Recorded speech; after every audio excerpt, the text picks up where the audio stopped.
രാഹുൽ മാങ്കൂട്ടത്തിൽ മാധ്യമങ്ങൾക്ക് മുന്നിൽ ക്ഷേത്ര ദർശനത്തിന് ശേഷം എന്താണ് രാഹുലിന്റെ പ്രതീക്ഷ? പോളിംഗ് ദിവസം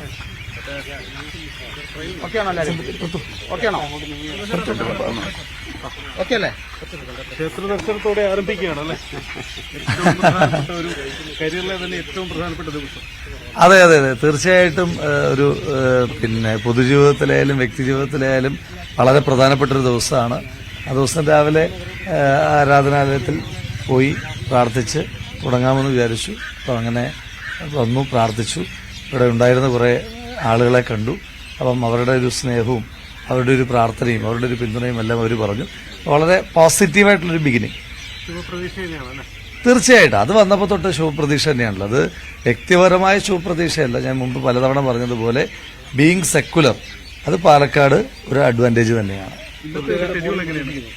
ഇന്ന് എല്ലാ ബൂത്തുകളിലും എത്തിപ്പെടാൻ വേണ്ടിയിട്ടുള്ളൊരു ശ്രമമാണ്. എല്ലാ ബൂത്തുകളിലേക്കും എത്തണം എന്നാണ് വിചാരിക്കുന്നത്. പ്രാർത്ഥന ഉണ്ടായിരുന്നു. പ്രാർത്ഥന നാടിന് നല്ലതുണ്ടാകുന്ന തീരുമാനം ഉണ്ടാകണം എന്നുള്ളതാ. ഇത് ഞാൻ ഇന്നലെയും പറഞ്ഞു. ഇത് തടയേണ്ടത് ഇന്നായിരുന്നില്ല. ഇന്ന് തടയുന്നത് ബൂത്ത് ലെവൽ ഏജന്റുമാർ തടയാൻ പറ്റുന്ന കാര്യമെന്നുള്ളൂ, വലിയ കാര്യമൊന്നുമില്ല. മന്ത്രിയൊക്കെ തടയേണ്ടത് വോട്ടർ പട്ടികയിൽ പേര് ചേർക്കുമ്പോൾ അതിനു വേണ്ടുന്ന കറക്റ്റീവ് മെഷേഴ്സ് ആയിട്ട് എടുക്കേണ്ടിരുന്നത്. ദൗർഭാഗ്യവശാൽ അത് BJPയുടെ പരമാവധി ഇരട്ട വോട്ടർമാരെ കയറ്റാനും അതുവഴി CPMന്റെ കുറച്ച് വോട്ടർമാരെ ഉറപ്പിക്കാനും ഒക്കെയായിട്ടുള്ള ശ്രമമാണ് അവർ നടത്തിയത്. അപ്പോൾ ഇന്നിപ്പം തടയുമെന്ന് പറയുന്നതിനകത്ത് യുക്തി എനിക്ക് മനസ്സിലാകുന്നില്ല. അത് ബൂത്ത് ലെവൽ ഏജന്റുമാരിപ്പം കള്ളവോട്ട് ചെയ്യാൻ വരുന്ന എല്ലാവരെയും തടയുമല്ലോ. അതല്ലാതെ കള്ളവോട്ട് ചെയ്യാൻ വരുന്നവരോടൊന്ന് പോയി ചെയ്തോളൂ എന്ന് പറയുന്ന ബൂത്ത് ലെവൽ ഏജന്റുമാരെല്ലാം നമ്മൾ ബൂത്തിൽ എത്തുന്നത്. കുറഞ്ഞ നിരക്കായതുകൊണ്ടാണ് 2 പത്രങ്ങൾക്ക് പരസ്യം നൽകിയതെന്നാണ് MP രാജേഷ് പറഞ്ഞത്. ഞങ്ങൾ 4 പത്രങ്ങൾ കൊടുക്കാതിരുന്നതാണ്, 2 പത്രമാണ് വന്നതെന്ന് പറഞ്ഞു. ഞാൻ വേറെയും 2 പത്രത്തിലെ പരസ്യം കണ്ടിരുന്നു. എന്താ ഈ കോണ്ടന്റിൽ ഒരു മാറ്റം വരുന്നത് അല്ലേ? ഇപ്പം നമ്മുടെ പരസ്യം എല്ലാ പത്രത്തിലും ഒരേ പരസ്യം തന്നെയായിരുന്നു, എല്ലാ പത്രത്തിലും ഒരേ പരസ്യമായിരുന്നു. അപ്പോൾ ഈ ഓരോ പത്രത്തിനും ഓരോ രീതിയാണ്. നമ്മൾ ഈ മുൻപ് ഈ ഹരികൃഷ്ണൻ സിനിമ ഇറങ്ങിയപ്പോഴേ 2 ക്ലൈമാക്സ് ആണെന്ന് കേട്ടിട്ടുണ്ട്. അപ്പം മോഹൻലാലിന് ശക്തിയുള്ള മേഖലകളിൽ മോഹൻലാലിന്റെ പോസിറ്റീവ് ക്ലൈമാക്സ്, മമ്മൂട്ടിക്ക് ശക്തിയുള്ള മേഖലയിൽ മമ്മൂട്ടിയുടെ ക്ലൈമാക്സ് ആണെന്ന് കേട്ടിട്ടുണ്ട്. ഇടയിൽ കൂടെ കുഞ്ചാക്കോവിന്റെ ഒരു ക്ലൈമാക്സിനെ പറ്റിയും കേട്ടിട്ടുണ്ട്.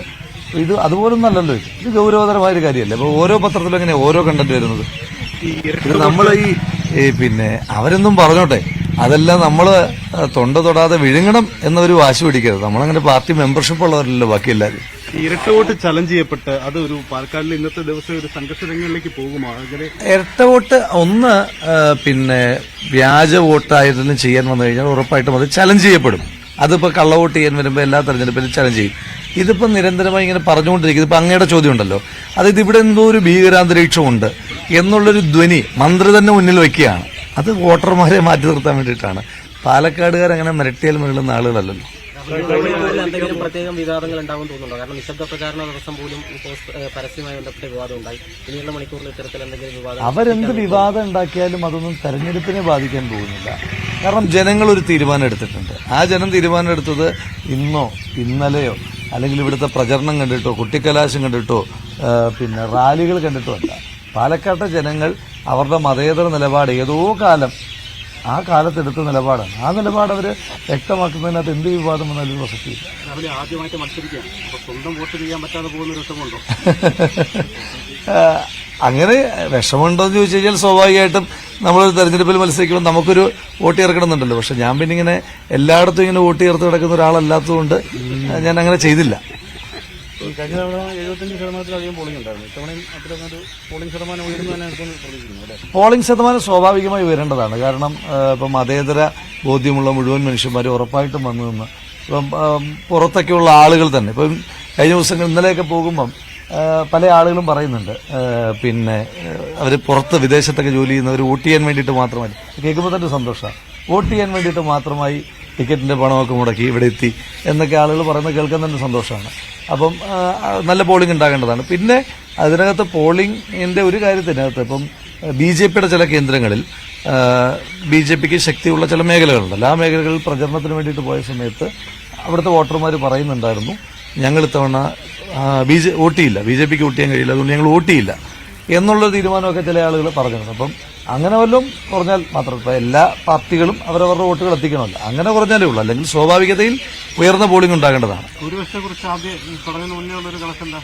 ഭൂരിപക്ഷത്തെ പറ്റി ഞാനൊരു സ്ഥാനാർത്ഥി ആയതുകൊണ്ട് പ്രവചിക്കാൻ ആളല്ല, ഒരു സംഘടനാ പ്രവർത്തനത്തെ പ്രവചിച്ചേനെ, ഒരു സ്ഥാനാർത്ഥി കൂടിയാണല്ലോ.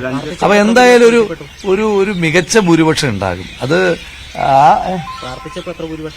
ആ പ്രാർത്ഥന ജനങ്ങളുടെ മുന്നിൽ വെച്ചായിരുന്നു. ആ പ്രാർത്ഥന വളരെ കൃത്യമായി തന്നെ ജനങ്ങളുടെ മുന്നിൽ വെച്ചായിരുന്നു. കാരണം ഈ നിങ്ങൾ ഇടയ്ക്കിടയ്ക്ക് ഇനി അടുത്ത തെരഞ്ഞെടുപ്പ് ആകുമ്പോൾ നിങ്ങൾ ഇഞ്ചോടിഞ്ച് പോരാട്ടമാണെന്ന് പറയാതിരിക്കേണ്ട ഒരു ഭൂരിപക്ഷം ഇത്തവണ ഉണ്ടാക്കണേ എന്നുള്ളൊരു പ്രാർത്ഥന എല്ലാ ജനങ്ങളോടും പറഞ്ഞിട്ടുണ്ട്. ശരി. യെസ്, എന്തായാലും മണപ്പുള്ളിക്കാവിലെ ക്ഷേത്ര ദർശനത്തിന് ശേഷം അപർണ, ഇതാണ് പാലക്കാട് അക്ഷരാർത്ഥത്തിൽ, അതായത് പോളിംഗ് ബൂത്ത്